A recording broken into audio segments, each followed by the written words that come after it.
Today, I'm going to be ranking some of the most successful people on the planet's morning routines, see if we can take something away for our own lives, starting with Zendaya. Zendaya is an actress, singer, dancer, fashion icon, has one of those one-word names like Madonna. By the age of 26, she's kind of done it all. Let's see how she starts her day. Zendaya wakes up at 8 a.m, checks her phone, ponders going back to sleep before she gets up and has pancakes with Nutella. Well... I'm not doing that. Here's why I'm such a fan of this routine, because it breaks all of the rules that you're supposed to do in the self-help industry. You have to wake up at 4 a.m. You have to do an ice bath. You have to do breath work. And this is coming from someone who is a morning routine person. You know whose routine I just described? Mine. Yeah. I'm one of those people. But seeing that someone this successful starts their morning routine by essentially breaking all of the rules that have just been made up by the self-improvement industry is a testament that all the should, must-have beliefs out there are all just kind of bullshit. For that reason, S tier. Starting strong. Let's keep moving. Kevin Hart wakes up between 5 and 5:30, hits the snooze button a few times, has multiple alarms 3 minutes apart, takes a shower, has breakfast, and reckons he can get by on 5 hours of sleep. Yep. 5 a.m. every day, man. Early rising. I used to be one of those people. Like, I would sleep so good and the night would go so quickly that I'd like set multiple alarms from like 4:30 or 5 in the morning just so I could like wake up, fall back to sleep, wake up, fall back to sleep. If I did that now and I set an alarm at any time, I'm not getting back to sleep. Even though it's like not technically his morning routine, his 5 hours of sleep is definitely bringing this down. We're gonna go B tier. Right, next up we got Gwyneth Paltrow. This should be good. Call it the emotional detox bath. Gwyneth starts her morning early with a grueling workout, sips of celery juice and reads a book in the sauna, admits to feeling detoxed. Well, you're just hot. Drinks alkaline water with lemon in it. All right, we've got a lot to break down here with the whole alkaline water, not to mention the lemon in it. We'll get to that in a minute. Here's why alkaline water is a straight up scam. In a human's body, our pH levels are so tightly regulated between 7.35 and 7.45. The numbers don't really matter. Just know that when people say like, I'm too acidic, I need to drink some alkaline water, I need to do a juice cleanse. If you were actually too acidic, you would have much bigger dramas than needing to buy some alkaline water. Not only that, when we drink alkaline water, we're drinking it into a pit of acid. Our stomachs are acid for a reason, and by drinking alkaline water, you're essentially messing up the process of digestion. I nearly forgot about the lemon in the water. So you're putting something acidic into alkaline water, which is the opposite of acidic, into our body, into our stomach that is acidic.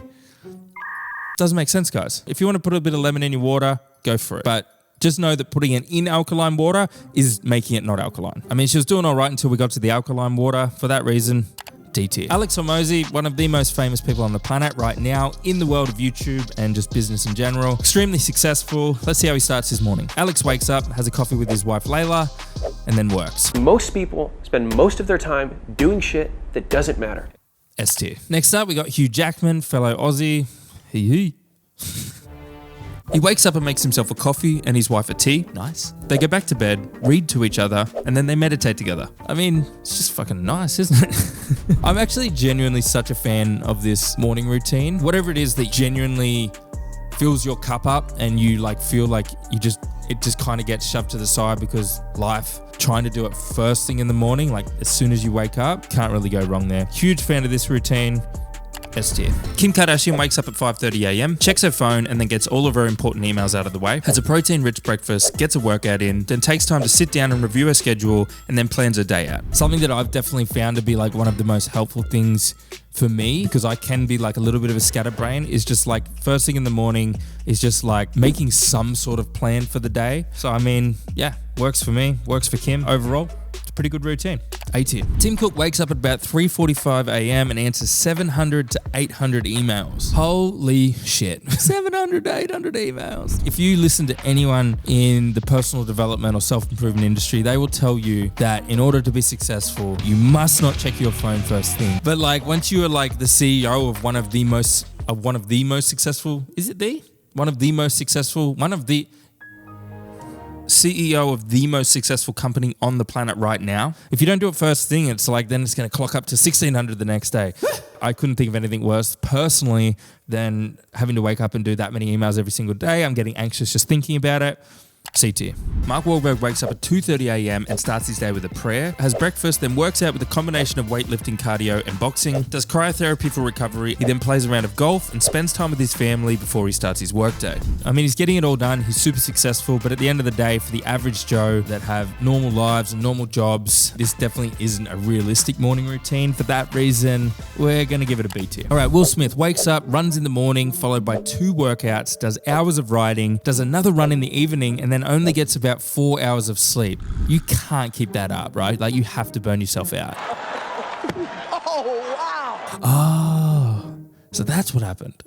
Lesson learned, guys. Don't do this much exercise and this much work and then only sleep 4 hours. It doesn't end well. Okay, so all jokes aside, I think this was like when he was doing this whole like transformation weight loss challenge, but we all know how this sort of worked out for him in the end. It wasn't good. D tier. Every day Steve Jobs would wake up, make his bed, shower, then look himself in the mirror. He'd lock eyes with himself and ask, if today was the last day of my life, would I be happy with what I'm about to do today? That is definitely something we should all probably do more. Do you have to do it and look at yourself in the mirror like a kind of a weirdo? Probably not. You could probably do it in your own way. I'm a fan of this.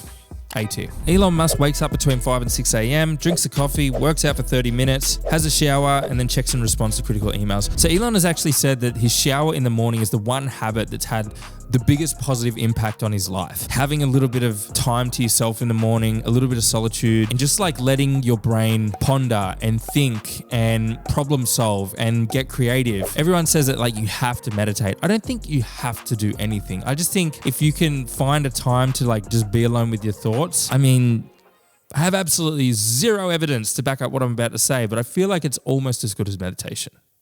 Maybe. Now I'm just making stuff up. For the sake of the shower, I feel like there's definitely something that we can all take away from that. We're going to go with A tier. The Rock wakes up at 3:30 a.m., gets his cardio in for the day, has breakfast before starting his weight session. But he only gets to bed at like midnight. He's either lying about that or he's genuinely one of those people that are just like this tiny, tiny subset of the population that can actually get by and live healthily on 3 to 4 hours of sleep. Because there's just no way that you can continue to look the way that he looks, work as hard as he does, just keep this like incredibly busy lifestyle without just falling into a heap. Even with all the anabolic steroids in the world, is still like, you need your sleep, man. I mean, for people like him, if he didn't work out first thing and then you've got all of the stuff that's going to come at you through the day, like you'd just never get to it. I think there's something to learn here. It's definitely high on his priority list. It's part of his brand. Like if he just didn't look the way that he looks, he wouldn't be The Rock. For that reason, we're going to go A tier. All right, next up, we got Jules Howell. I'll be honest, guys, didn't really know a ton about her, but I saw this morning routine and we had to cover it. This is a long one, so buckle up. 6:10, Jules wakes up, opens curtains, puts on music and drinks lemon water. Does a round of breath work and then follows that by 20 minutes of meditation. By 6:30 a.m., she looks in the mirror, tells herself how beautiful she is and how worthy she is,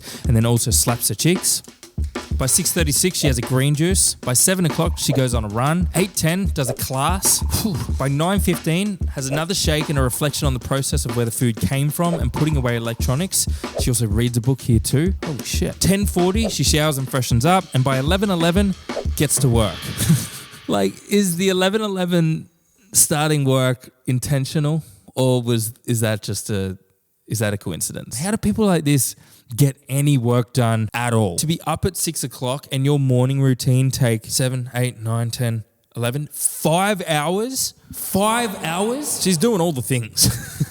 She's doing all of the things. But we're going D tier. Guys, at the end of the day, find something that works for you. You're probably going to hear me say that a lot on this show because it's fucking true. And as soon as you hear someone say that you must do something in order to be successful, it's worth taking a look at people that are successful and see whether or not they're all doing the thing and whether or not that's what actually made them successful. Chances are it's probably not. If you're someone who is incredibly anxious and you're super wound up and you find that that's actually getting to the point where it's affecting your happiness and your ability to work and be productive, then chances are taking a little minute in the morning to either be intentional or breathe or write some stuff down and get those anxious thoughts out of your head onto a piece of paper, that might work for you. But if you're someone who wants to build like an incredibly big business and become a multi-millionaire and do all these like crazy, crazy big things that a lot of these celebrities have done, then probably using that anxious energy and turning that into like a driving force is probably the best thing for them. There is no one size fits all.